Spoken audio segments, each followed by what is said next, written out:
የአማራ ክልል ኢንዱስትሪ ፓርኮች ልማት ኮርፖሬሽን ባለፉት 6 ወራት በሀገር ውስጥና በውጭ ሀገራት 152 ሚሊዮን ዶላር የሚገመት ግብይት መፈጸሙን አስታወቀ። ኮርፖሬሽኑ የ6 ወራት የስራ አፈጻጸሙን በጎንደር ከተማ ገምግሟል። ያየህ ፈንቴ ተጨማሪ አለው። የአማራ ክልል ኢንዱስትሪ ፓርኮች ልማት ኮርፖሬሽን የ6 ወራት የስራ አፈጻጸም ግምገማ መድረክ በጎንደር ከተማ አካሂዷል። በመርሃ ግብሩ የመክፈቻ ንግግር ያደረጉት የጎንደር ከተማ አስተዳደር ተቀዳሚ ምክትል ከንቲባ ቻላቸው ዳኘው ጎንደር የስልጣኔና ኢንዱስትሪ መፍለቂያ ከተማ መሆኗን አንስተው በከተማዋ የኢንዱስትሪ ልማት እየተስፋፋ መምጣቱን ገልጸዋል። ኢንዱስትሪዎች በስፋት ወደኛ ከተማ እየመጡ ነው። ለዚህ ምቹ ሁኔታ ከመፍጠር አኳያ የሚጣሩ ጥረቶች አሉ፣ በቂ አይደሉም። ነገር ግን ከናንተ ጋር ተደማምጠን ተናበን የምንሰራቸው ስራዎች በርካታ ናቸው ብለን እናምናለን። በዘርፉ ለተሰማሩ ባለሀብቶች ድጋፍ በማድረግ ኢንዱስትሪ ፓርኮች የተለያዩ ምርቶችን በማምረት የውጭ ምንዛሬ እንዲያስገኙ መሰራቱን የውይይቱ ተሳታፊ የስራ ኃላፊዎች ተናግረዋል። በዘርፉ የስራ እድል መፈጠሩን አንስተዋል። ማንደፍሮ አለባቸው የጎንደር ኢንዱስትሪ ፓርክ ጽሕፈት ኃላፊ ከ100 ቶን በላይ ምርት ኤክስፖርት ተደርጓል። 11.5 ሚሊዮን ዶላር በላይ ገቢ ማስገኘት የተቻለበት መንገድ ነው ያለ። በተለይ የአኩሪ አተር ኬክ የአኩሪአተር መኖ እንደዚሁ የተለያየ ሳሙና ውጤቶችን ኤክስፖርት የተደረገበት መንገድ አለ። ብርሃኑ አሰፋ እባላለሁ። በአማራ ኢንዱስትሪ ፓርኮች ልማት ኮርፖሬሽን የደብረ ብርሃን ቅርንጫፍ ጽሕፈት ቤት ኃላፊ ነኝ። በዘንድሮ ዓመት በምናይበት ጊዜ ደግሞ ለ17 ባለሀብቶች መሬት አስተላልፈናል ካሳ ከፍለው።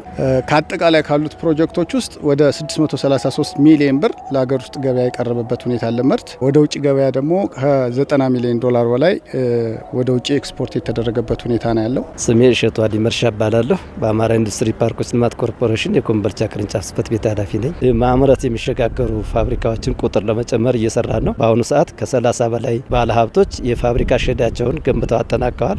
እነዚህም በሚቀጥሉት ወራት በመደግፈን ሰርተን በኤክስፖርቱን በማበረታታትም ወደ ሀገር ውስጥ የሚገባው በመተካትም በስራ እድል ፈጠራ የአማራ ክልል ኢንዱስትሪ ፓርኮች ልማት ኮርፖሬሽን ዋና ስራ አስፈጻሚ ብርሃኑ ጣማለው በ6 ወራት ውስጥ 23 ፕሮጀክቶች ወደ ማምረት ስራ መግባታቸውን አንስተዋል። በክልሉ 448 ፕሮጀክቶች የተለያዩ ምርቶችን እያመረቱ እንደሚገኙ ገልጸው 152 ሚሊዮን ዶላር የሚገመት ግብይት መፈጸሙን ተናግረዋል። በ6 ወር ውስጥ 23 ፕሮጀክቶች ወደ ማምረት ስራ ገብተዋል። እዚህ አመት እንግዲህ በማኒፋክቸሪንግም ሆነ በኮንስትራክሽን በቋሚና በጊዜያዊ ወደ 5700 የስራ እድል ፈጥረናል። በ6 ወር ውስጥ ከ152 ሚሊዮን ዶላር በላይ ለሀገር ውስጥም ሆነ ለውጭ የሚገመት በዶላር ሽያጭ ተፈጽሟል ማለት ነው። በእነዚህ የኢንዱስትሪ ፓርኮች ማለት ነው። በሁለገብም በቦሌ ተቀናጀ አግሮ ኢንዱስትሪ ፓርክ በተለይ ደግሞ ወደ ውጭ ከ80 ሚሊዮን ዶላር በላይ